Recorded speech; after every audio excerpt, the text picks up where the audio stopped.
சில கோயில்களுக்கு மட்டும் அதிக கூட்டம் வருது, சில கோயில்கள் நிம்மதி தருது, அந்த கோயில்கள் மட்டும் அதிக சக்தி வாய்ந்ததா? திருத்துறைப்பூண்டியிலிருந்து அமராவதி கேட்டிருக்காங்க. திருப்பதி, திருச்செந்தூர் மாதிரி இந்து கோயில்கள் மட்டும் இல்லாம நாகூர் தர்கா, வேளாங்கண்ணி சர்ச்னு பல மதத்தோட வழிபாட்டு இடங்கள்லையும் கூட்டம் நிறைஞ்சு வழியுது. திருப்பதி திருப்பம் தரும், வேளாங்கண்ணியில வேண்டியது கிடைக்கும்னு எல்லாம் ரைமிங்கா சிலர் சொல்றத உண்மைன்னு மக்கள் நம்புறாங்க. இவ்வளோ பேர் நம்புறாங்க, இவ்வளோ பேருக்கு நல்லது நடக்குதுங்கிறதுனால தான் கூட்டம் அதிகமாயிட்டே போகுது. அதே மாதிரி குறிப்பிட்ட கோயிலுக்கு போனா மனசு நிம்மதியாகும், விசேஷ நாட்கள்ல கண்டிப்பா பார்க்கணுங்கிறதுக்கும் தலைமுறையா நம்ம மனசுல ஏத்துன எண்ணங்கள் தான் காரணம். ஆனா அதே நேரத்துல எல்லா மனுஷங்களுக்கும் நன்மை தர்ற கோயில், எல்லாருக்கும் நிம்மதி தர்ற கோயில், எல்லாருக்கும் செல்வம் தர்ற கோயில்னு எதுவுமே இல்லை.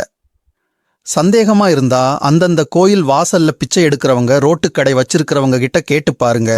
மகிழ்ச்சியுடன் வாழுங்கள்.